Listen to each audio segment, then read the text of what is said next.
Gracias, muy amable. Gracias, señor presidente. En ocasiones anteriores he dicho yo que un informe no es completo si no contempla absolutamente todo, y me refiero a lo bueno y lo malo, porque si contemplamos solo lo bueno, simplemente se convierte en un listado de vanidades. Me quiero referir a dos aspectos que la Junta Directiva no toca, pero que tienen mucho que ver con la parte de dirección de la sociedad, que son su responsabilidad y que veo que de ninguna manera los toca. El primero, me causa curiosidad, no sé si estoy equivocado, pero me parece a mí que la facultad de firmar contratos y de suscribir contratos y de comprometer la sociedad es del gerente general, y la Junta autoriza lo que no tiene el gerente dentro de las facultades aprobadas por los estatutos y por el Código de Contratación, pero me causa curiosidad de que siempre la Junta está facultando y facultando al gerente. El primer punto al que me quiero referir es justamente a la contabilización de la dación en pago de los lotes de María Paz al distrito. Estuve indagando en el derecho de inspección la contabilización que se le dio y pues a mi modo de ver simplemente no es satisfactoria.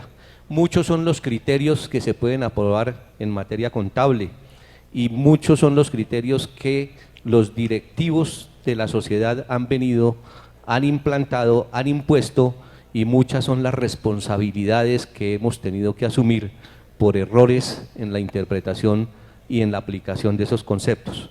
Yo quiero dejar, señor secretario, quiero dejar este documentico, es simplemente un documento bajado de internet del Consejo Nacional de la Contaduría Pública sobre el concepto que tienen sobre la incorporación o la contabilización de este tipo de daciones en pago respecto del impuesto a las ventas, respecto de la retención en la fuente y respecto del IVA.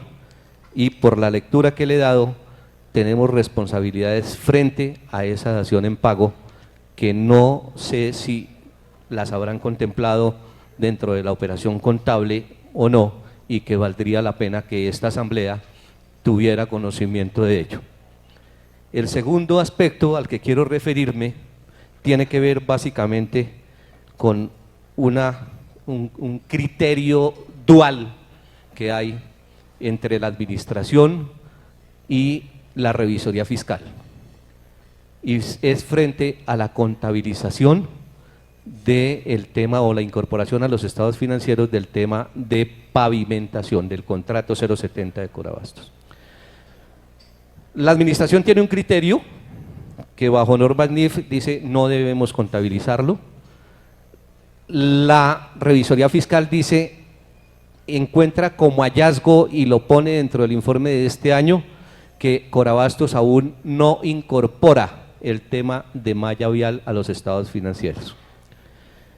Para mí esa dualidad me pone en una circunstancia de poco entendimiento, porque uno de los dos tiene que tener la razón.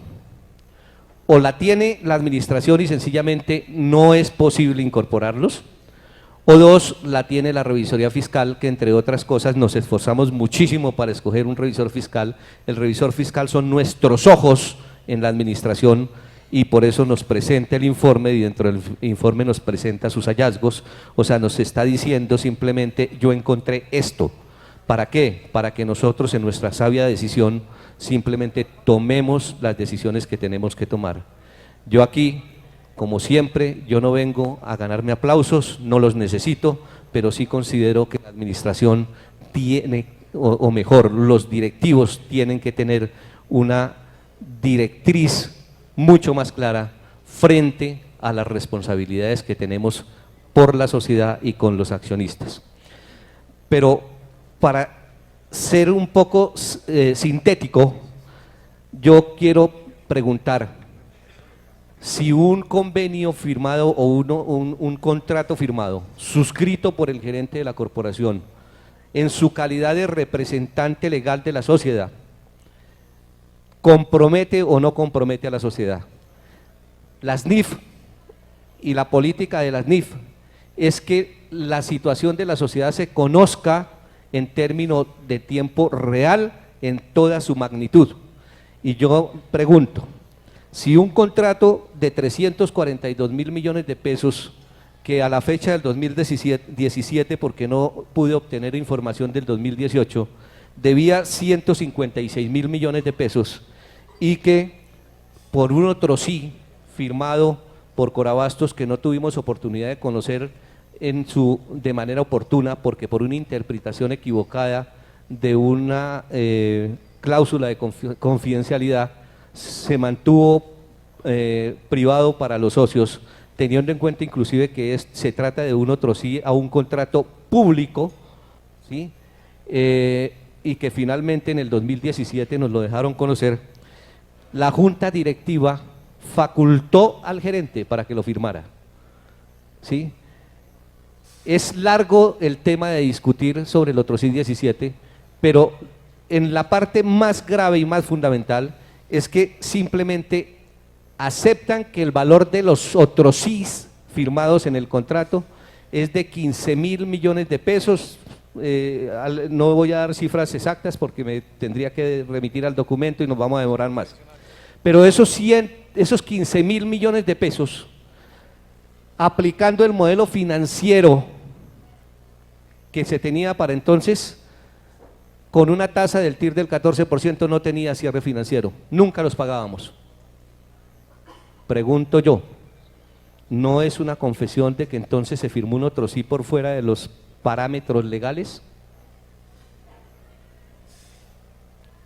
Yo ahí recurro a que simplemente el asesor financiero en su momento tenía la responsabilidad de haber advertido antes de firmar los otros sí que sumaban esos 15.000 millones de pesos. Pero los 15.000 millones de pesos, después de una negociación con una tasa del 7.6%, se convierten en 178.000 millones de pesos a valor constante de 2004, porque simplemente el contrato lo reza así. Y así lo acepta y lo declara aceptado la junta directiva en una junta extraordinaria de diciembre del 2015. Esos 178.000 pesos acuerda esa misma junta que se deben pagar con posterioridad al pago del contrato primigenio de Corabastos, o sea, después de que paguemos los 158.000 millones de pesos que debíamos. Y esos 178.000 que valen los otros SIS, terminaríamos pagándolos a partir del año 2026 y nos iríamos pagándolo hasta el año 2035. En un ejercicio simplemente matemático de proyección financiera, teniendo en cuenta inclusive que no superaran ni siquiera el incremento las tasas promedio que hemos tenido. Doctor, llevamos 8 minutos. Si usted considera yo corto, señor presidente, no tengo ningún inconveniente. Pero es muy interesante y todo lo que usted dice, ¿no?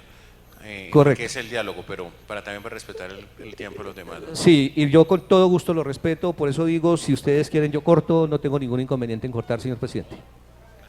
Ok.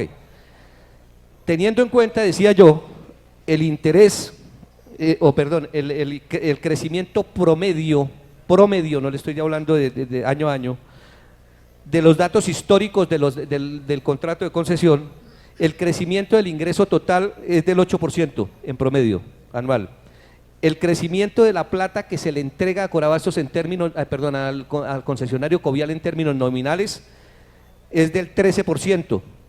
Y el incremento del valor del ingreso esperado, o sea, después de convertir esa plata que le entregamos a pesos constantes del 2004, es del 9%. El ejercicio que yo hice simplemente lo hice con un incremento ponderado del 5%, ¿sí? Y eso me arroja que simplemente durante los 9 años iríamos a recaudar 770.000 millones de pesos aproximadamente, ¿sí? De los cuales le entregaríamos a pesos nominales, o sea, a valor nominal o a valor corriente, le entregaríamos a Covial la suma de 581.000 millones de pesos, y esos convertidos en valor constante del 2004, de acuerdo a la proporcionalidad que hemos tenido y que hemos venido pagando, sumaría 411.000 millones de pesos durante los 9 años, por unos Tostrosís que valen 15.000 millones de pesos, que al día de hoy, si los liquidamos, yo invitaría al señor asesor financiero para que nos diga cuánto valen hoy esos Tostrosís si los decidiéramos pagar el día de hoy. Simplemente voy a terminar ahí para no abusar de los presentes, diciéndole, señor presidente, que si un contrato de un valor como ese, de 411.000 más los 140 o 130.000 millones de pesos que debamos del primigenio, no afecta a una entidad como Corabastos, entonces, ¿qué la afecta? Vamos a hipotéticamente asumir que hoy tuviéramos que votar la liquidación de esta sociedad. Si nosotros votáramos hoy la liquidación de esta sociedad, ¿a qué nos veríamos abocados? A simplemente pagar lo que debemos, y ese contrato sencillamente tendríamos que pagar el saldo al día de hoy, ¿sí o no?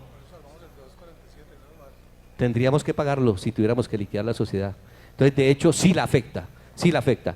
Yo no discuto la posición que tenga la administración de incorporar a los estados financieros, sí o no, pero la NIF nos permite hacer la revelación de que existe ese contrato y hasta dónde nos compromete. Entiendo yo que por razones financieras, ¿sí?, yo como administrador no quiero incorporarlo porque simplemente incorporar un contrato con una obligación de este tipo me pondría en una situación de que en el momento en que me declare yo insolvente para un pago, tenga necesariamente que acudir a una liquidación, ¿sí?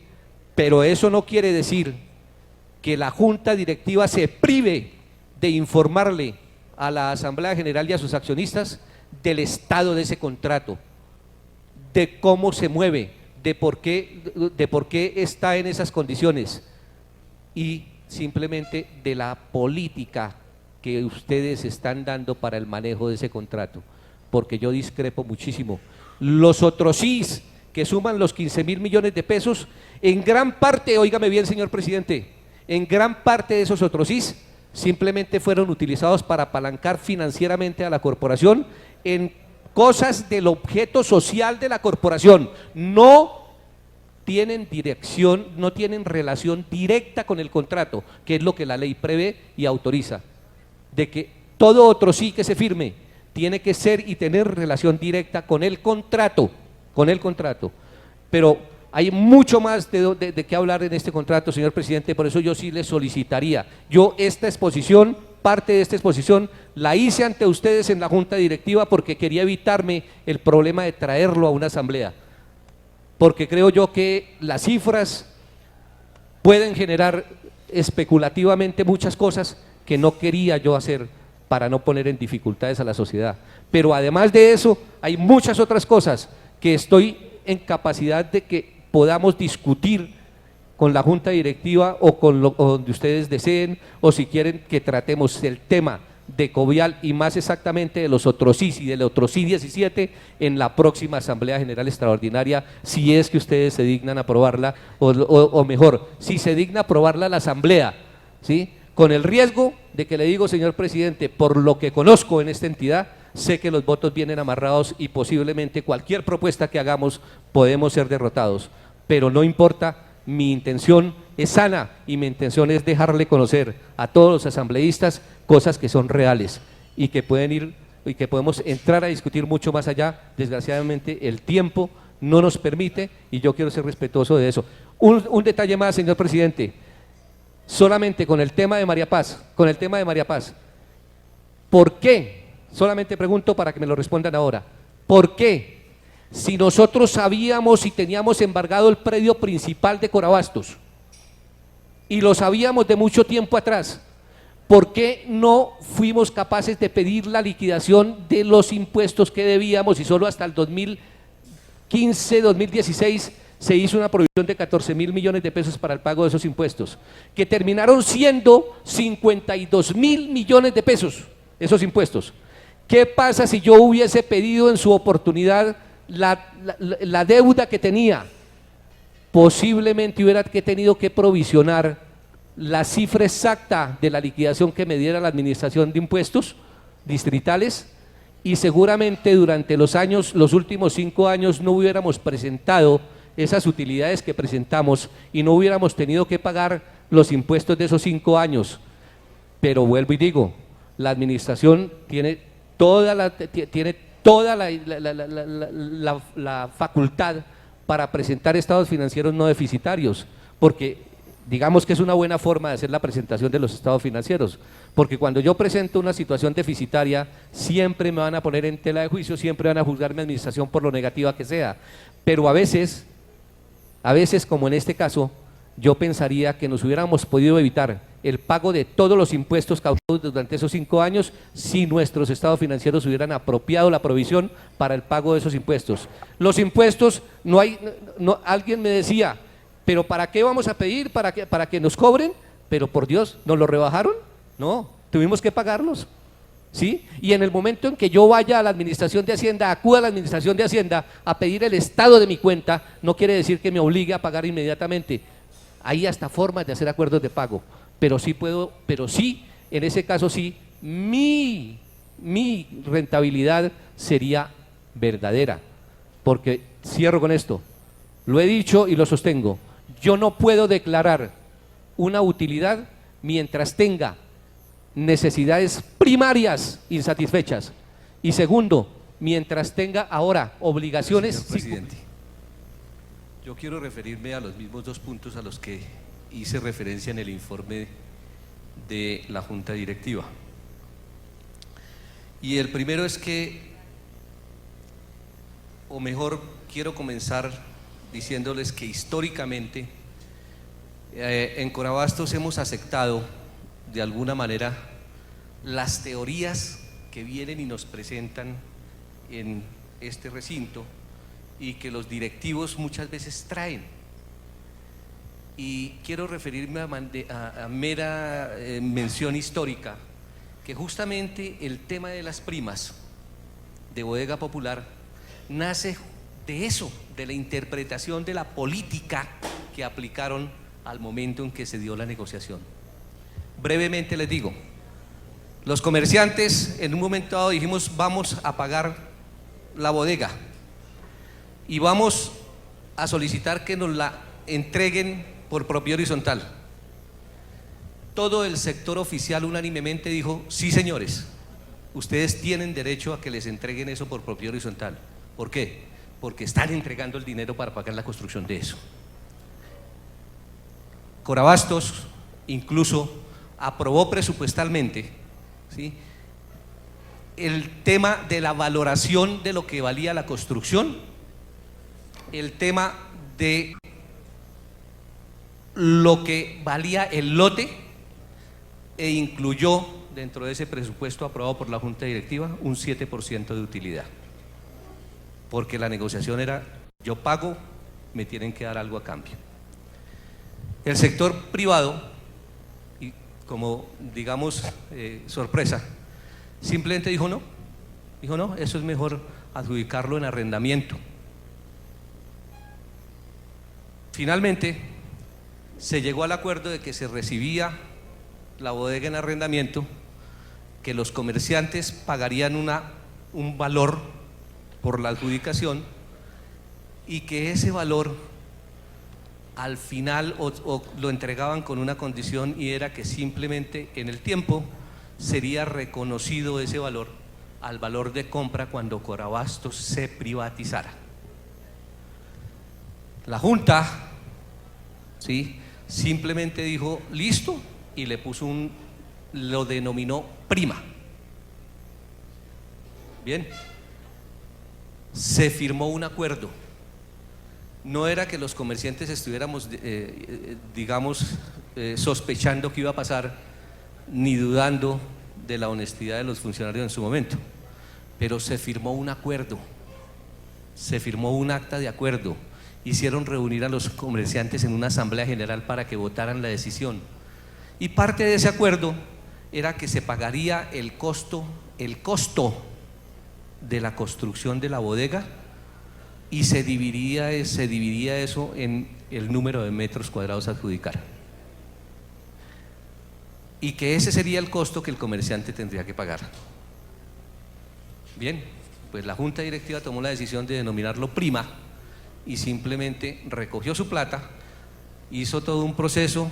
En un comienzo lo llevaron simplemente a un pasivo diferido, después comenzaron a amortizar ese pasivo diferido y finalmente lo tomaron como un ingreso, pero nunca tuvieron en cuenta el compromiso que había hecho con los comerciantes de que ese dinero se entregaba a contraprestación de que su dinero fuera reconocido en el futuro. Fue una condición, ¿sí? Y lo denominaron prima. Llegó la administración de impuestos, dijo: señores, eso es un ingreso, tienen que causarlo y tienen que pagar impuestos sobre eso. Hubo procesos, hubo contrataciones de expertos para que nos dijeran qué debíamos hacer. Contrataron un director de impuestos nacionales. Él se dijo que simplemente nos acogiéramos a una norma, nos rebajaban la mitad. Después vino un aforo de impuestos nacionales y nos dijo: simplemente tienen que pagarnos la totalidad de los impuestos que dejaron de pagar, pero les vamos a hacer un acuerdo y simplemente pagamos solamente la mitad, que fueron como 3.000 o 4.000 millones de pesos. Ese fue el criterio que utilizaron. Y hoy nos damos cuenta que resulta que se trataba de una reubicación, porque a quienes estaban mandando para allá era a arrendatarios, y que la ley simplemente no permite que un arrendatario se reubique en una construcción nueva del arrendador con el pago de absolutamente ningún tipo de prima ni de costo alguno, distinto a pagar el arrendamiento. Y lo que nosotros estamos diciendo hoy es: oiga, señores, nosotros firmamos esto. Se firmó esa acta compromisoria para evitar, y lo dice textualmente el acta, que en el futuro administraciones o juntas directivas cambien la decisión. Sin embargo, nos damos cuenta que nunca tuvieron en cuenta que si yo recibí ese dinero con un fin específico, que era para construir un activo de la sociedad, ¿sí?, tenían que tener en cuenta el pasivo de patrimonio y tenerlo como primas en adjudicación de locales y mantenerlo ahí, porque ese pasivo en algún momento se puede cumplir. Nosotros lo que pedíamos ahorita aquí es simplemente: ¿eso afecta a los estados financieros de Corabastos en un futuro? Puede ser. ¿Debe ser revelado? Era todo lo que pedíamos. Sin embargo, nos damos cuenta que así como eso han pasado muchas cosas, ¿sí? Hoy tenemos el problema de lo de María Paz. Yo personalmente le voy a solicitar, señor presidente, de que ese concepto que entregué en las horas de la mañana, ¿sí?, sea leído, porque ese concepto es claro de que ese pago constituye un ingreso y está sujeto a una serie de imposiciones que veo que no se tuvieron en cuenta. La segunda, señor presidente, vuelvo y repito, yo no estaría en capacidad de aprobar absolutamente nada hasta tanto no se defina quién de los dos tiene la razón, si la administración o el señor revisor fiscal. Cuando la administración dice: no, es que de acuerdo con la norma esto no debe ser incorporado a los estados financieros, pero el señor revisor fiscal nos dice que es un hallazgo que Corabastos no ha registrado el valor de las operaciones de malla vial en los estados financieros. Pero me preocupa ¿por qué? Yo quiero darle lectura. Doctor León, le pido un poco que sea breve, llevamos 7 minutos 30. Señor presidente, llevamos 46 años en esta entidad cometiendo errores, haciendo cosas, y que le gastemos 10 minutos más, pensaría yo que no es ni siquiera significativo, para aclarar cosas. Otro sí, número 9. Cláusula cuarta.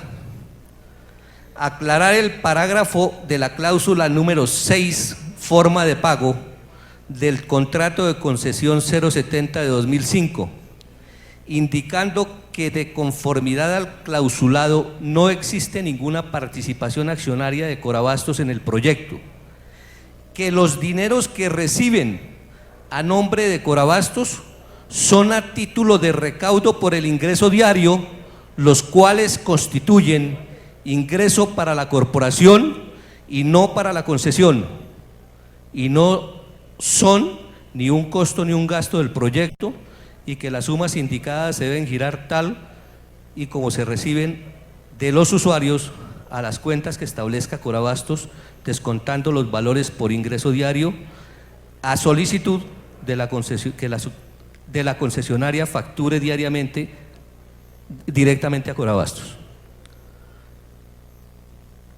Este otro sí, lo que está diciendo es que los ingresos son de Corabastos. ¿Qué pasaría? Aunque de antemano me han dicho que los impuestos de ese contrato los están pagando la concesión, pero cuando nosotros incorporemos esos ingresos o la malla vial o el activo a Corabastos, ¿cuál va a ser el impacto? Me preocupa. Yo no estaría en condiciones de dar una respuesta en este momento, pero yo sí lo que invitaría es a que simplemente la administración entregue su tesis de una manera más didáctica y más formal, que todos la podamos entender, porque es que con el tema de las NIF se complica la situación. Estamos hablando de valor histórico, estamos hablando de valores que nos afectan. Yo, por ejemplo, veo ahí el ajuste de valor razonable de los activos de inversión. Eso me suena rimbombante hasta a mí, pero resulta que yo me doy cuenta que hay 298.000 de millones en ajustes. Y yo he dicho en ocasiones anteriores que el tema de las valorizaciones debe ser discriminado y debemos darnos cuenta de un asunto, y es que la valorización obedece al mayor valor que adquiere el activo, pero que en Corabastos hemos construido no una ni dos, sino varias bodegas con los recursos y el patrimonio de nosotros, y que por el mecanismo de valorización se han incorporado al patrimonio de Corabastos. Y yo diría que eso no es lo correcto, porque es que este activo que yo tengo aquí se me puede valorizar en el tiempo, pero no me puede dar cría, o sea, no me puede aparecer otro activo adicional producto de la reproducción de este activo. Me explico. En Corabastos no existía la bodega popular, pero hoy existe. No existía la bodega 30, pero ya existe. No existía la red de frío, pero ya existe. No existía la bodega 39 y la 32, pero ya existen. ¿Sí? Y son activos diferentes de los activos que originalmente tenía la sociedad. Y esos no son producto de valorización. No son producto de valorización. Son producto del pago, ¿sí?, o de la construcción, mejor, que directamente hemos hecho comerciantes. ¿Sí? Entonces, señor presidente, para no abusar, simplemente yo considero que ese es un tema que tiene que aclararse. O sea, yo no podría, no me considero, no me siento, ¿sí?, en condiciones de aprobar un estado financiero mientras esas dos cosas no las tengamos claras. Si tiene la razón la administración con su posición de que las NIF, hoy el marco reglamentario es este y el señor revisor fiscal nos diga que no se han incorporado esos valores a los estados financieros. Y vuelvo y le digo, porque es que estamos hablando de que si yo reconozco, ¿sí?, los valores del contrato de pavimentación, tendría que hacer reconocimiento de unos pasivos al día de hoy que valen incluso más de lo que vale el patrimonio de la sociedad, y eso me preocupa. porque como han dicho muchos acá, yo también tengo todo mi patrimonio de esa sociedad y el de mis hijos, además, porque cometí el error de hacerlos meter ahí y no saben el dolor de cabeza que eso significa para mí, el problema familiar de haberlos hecho meter ahí. Gracias, señor presidente. Muchas gracias.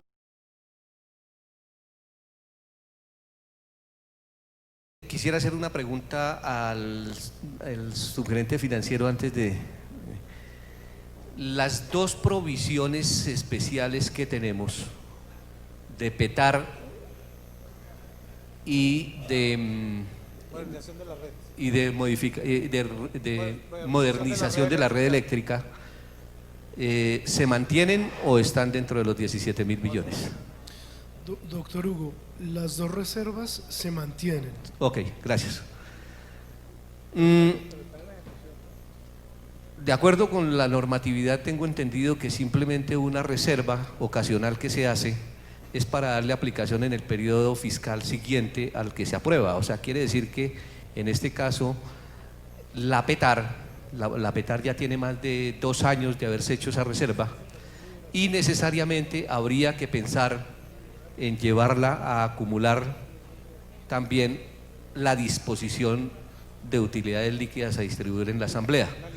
¿Existe la necesidad de mantener la reserva de modernización de red eléctrica? Sí, o sea, está en ejecución, o sea, esa se mantiene. Yo veo que existe una voluntad de hacer un reparto de utilidades.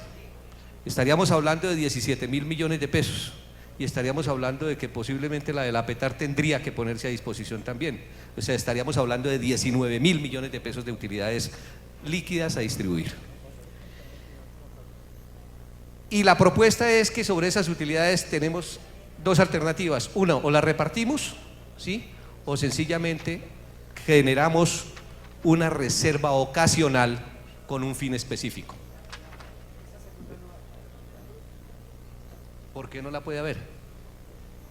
Por lo que le acabo de leer del artículo 454, no me da la opción de constituir reserva, me dice mínimo debe distribuir el 70%. Vuelvo a leer. Leámoslo nuevamente. La suma de reserva legal, estatutaria u ocasional es, si la suma de la reserva legal, estatutaria u ocasional excediere del 50% del capital suscrito, es claro que ya la excedimos, ¿no? El porcentaje obligatorio de utilidades líquidas que deberá repartir la sociedad conforme al artículo 155 se elevará al 70%. O sea, no me da opción de terceras. Por eso estamos proponiendo es que fijemos una extraordinaria para tener la valoración de las acciones o de aquí a allá mirar una alternativa distinta, ¿cierto? Pero que hay que distribuir es inexorable, es necesario. O sea, no nos da la norma opción y eso lo hablamos desde la mañana con la superintendencia. La verdad yo quisiera que la superintendencia me hiciera la claridad porque es que no la concibo yo de esa manera. Muchas gracias. Son varios artículos del Código de Comercio que hacen referencia al reparto de utilidades. El primero de ellos se concentra en el artículo 155, que la letra expresa, salvo que en los estatutos se fijare una mayoría decisoria superior, la distribución de utilidades se aprobará la aprobará la Asamblea o Junta de Socios con el voto favorable de un número plural de socios que representen, cuando menos, el 78% de las acciones, cuotas o partes de interés representadas en la reunión. Cuando no se obtenga la mayoría prevista en el inciso anterior, deberá distribuirse por lo menos el 50% de las utilidades líquidas o del saldo de las mismas si tuviera que enjugar pérdidas de ejercicios anteriores. A ese 50% es que el artículo 454 lo eleva al 70%. ¿Ok? Pero el artículo 453 previo pues dice: las reservas estatutarias serán obligatorias mientras no se supriman mediante una reforma del contrato social o mientras no alcancen el monto previsto por las mismas. Inciso segundo, que es donde viene el quid del asunto. Las reservas ocasionales que ordene la Asamblea solo serán obligatorias para el ejercicio en el cual se hagan y la misma Asamblea podrá cambiar su destinación o distribuirlas cuando resulten innecesarias. Entonces creo que ahí está ya la la respuesta en relación con el interrogante formulado. Correcto. Pero lo que yo interpreto es que los porcentajes son para aprobarlas. Para aprobarlas. Pero no quiere decir que yo no pueda constituir, ¿sí?, una reserva ocasional. O sea, yo puedo hacer la propuesta. Si mi propuesta no alcanza los porcentajes, no pasa. Pero si la propuesta, por el contrario, alcanza los porcentajes, ¿sí?, es viable hacerla. Porque es que los porcentajes se refieren al porcentaje de aprobación, no a que me prohíba hacer una reserva ocasional. Porque en ese caso entonces no hubiéramos podido hacer la de la PETAR y no hubiéramos podido hacer la de la renovación eléctrica, porque estarían exactamente las mismas condiciones. Entonces, existe una voluntad de que haya reparto de utilidades, y como no tenemos liquidez, están proponiendo simplemente que la hagamos a través de colocación de acciones, ¿cierto? Ahí entra la discusión del valor de la colocación de la acción, porque la verdad es que se tendría que hacer a valor nominal la asignación, y la diferencia entre el valor nominal y el valor de la colocación simplemente formaría el tema de la prima en colocación de acciones. ¿De acuerdo? Pues bien, yo me pregunto, ¿por qué no generar una reserva ocasional que la constituyan la misma emisión de acciones que están proponiendo, pero para fondear, o sea, para crear un fondo y fondear, ¿sí?, lo que necesitamos para pagarle anticipadamente los otros Isacovial? Básicamente, tenemos, inclusive yo diría que si nosotros hacemos cuenta y si me contestaran una pregunta que hice, podríamos saber exactamente cuánto nos valen hoy, a valor de hoy, a valor presente, esos otros IS. Y tenemos 17.000 millones de pesos para distribuir del ejercicio, tenemos 2.000 millones de pesos de la PETAR y tenemos 35.000 millones de pesos de los lotes que están por vender. Alguien que me haga el favor y me sume, porque hoy ya no puedo. Tendríamos 54.000 millones de pesos de recursos para fondear esa reserva ocasional que hagamos. Simplemente una reserva ocasional, ¿para qué?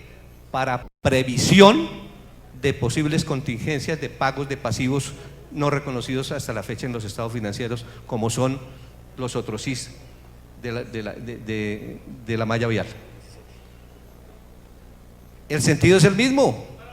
O sea, es simplemente una capitalización de los socios para fondear si hace falta, o simplemente con el solo apalancamiento de las utilidades líquidas que tenemos, más la venta de los lotes, de los 350 y pucho de lotes que tenemos, tendríamos la plata para pagar anticipadamente los otros IS de Covial. Y señores, ojo con esto, nos quitaríamos de encima el San Benito de pagar 187.000 millones de pesos y de quitarle el flujo de caja durante 9 años a la corporación. Imagínense ustedes con lo que podemos hacer con el flujo de caja del recaudo de peaje de esos 9 años. Podemos hacer la modernización que queramos en Corabastos. Si no es acogida la propuesta y si simplemente hay necesidad de hacerlo, o sea, llevar esta distribución de utilidades a la aprobación con mejores y mayores estudios o mejores fundamentos, estoy de acuerdo con que hagamos la Asamblea General Extraordinaria para eso. Gracias, señor presidente. Solamente, señor presidente, para proponerle que, por favor, no es que desestime la propuesta que hicieron para replantear o para reelegir la Junta Directiva, pero por lo menos no la consideremos, porque es que considerar eso es hacer nugatorio el derecho de elegir y ser elegido de las personas, de los accionistas que están aquí presentes. Entonces, simplemente le solicito, señor presidente, que declare simplemente un receso para la inscripción de planchas y se abra la inscripción de planchas para proceder a la elección. Mil gracias.